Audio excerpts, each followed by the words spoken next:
বাসায় থাকা কিছু উপকরণ দিয়ে যদি এত সুন্দর নান, রুটি আর চিকেন উইংস বানানো যায় তাইলে তো আমার মনে হয় আর রেস্টুরেন্ট থেকে কিনে খেতে হবে না। আসসালামু আলাইকুম, সবাই কেমন আছেন? বাসায় যখনই মুরগি আনি মুরগির হাতগুলা রেখে দিই কিছু একটা বানায় খাওয়ার জন্য। আজকে ভাবলাম ফ্রিজে মুরগির হাতগুলা জমা আছে, তো এই জমানো হাতগুলা দিয়ে কিছু একটা বানাই। প্রথমেই কড়াইতে তেল গরম করে রসুন কুচি দিয়ে দিলাম, ফ্রোজেন করা আদা দিলাম, একে একে হলুদ গুঁড়া, মরিচের গুঁড়া, পরিমাণ মতন লবণ দিয়ে দিলাম। এখন দিব গরম মসলার গুঁড়া। গরম মসলাটা আমি আবার আস্তা দিই না, আস্তা দিলে কামড়ে পড়লে অনেক খারাপ লাগে। তারপরে দিলাম জিরা গুঁড়া। মশলাগুলা এখন ভালোভাবে কষাই নিব। কষানো হয়ে গেলে একটু সয়া সস দিব। সয়া সসটা দিয়ে ভালো করে নেড়ে চেড়ে একটু প্রাণ টমেটো সসটাও দিয়ে দিলাম।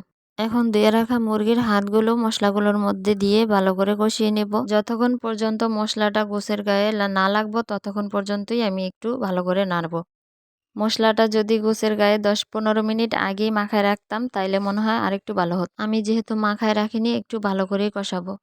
তারপরে একটা ঢাকনা দিয়ে ঢেকে 10 মিনিটের জন্য রেখে দিলাম। এদিকে আমার আটাটা দেখি পারফেক্টভাবে ফুলে গেছে। 2 ঘন্টা আগে আটার ডোটা মেখে আমি রেস্টে দিছিলাম। কত সুন্দরভাবে সফট হয়ে আছে। আটার ডোটা এখন আমি 4টা দলা বানাই নিলাম। 4টা দলা দিয়ে এখন আমি একে একে রুটি তৈরি করব।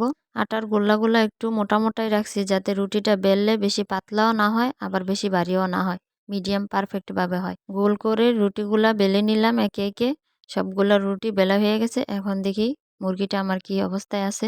10-12 মিনিট পর ঢাকনাটা খুললাম। ঢাকনাটা খুলে দেখি মশলাটা তেল ছেড়ে দিছে, মনে হয় হয়ে গেছে।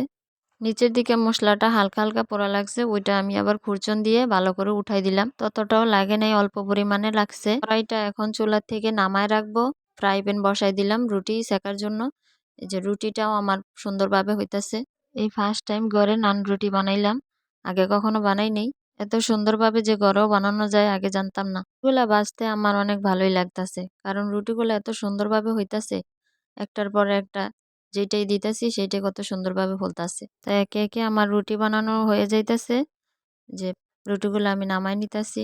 প্রথমটা একটু কম ফুললেও শেষেরটা অনেক ভালো ফুলে। পিঠা বানাই আর রুটি বানাই, শেষেরটা অনেক সুন্দরভাবে ফুলে। কার কার ক্ষেত্রে এমন হয় জানি না, কিন্তু শেষমেশ সবার লাস্টেরটাই আমার সবচাইতে ভালো হয়। রুটি বানানো শেষ, মুরগিটাও একটা প্লেটে ঢেলে নিলাম। ভিডিওর স্বার্থেই এত সুন্দর প্লেটে ডাললাম, না হয়তো করার মধ্যেই বসে পড়তাম। যারা ভিডিও বানায় তারাই জানে এটা যে কি একটা প্যারা। যাই হোক, দেখতে কত সুন্দর লোভনীয় লাগতাছে।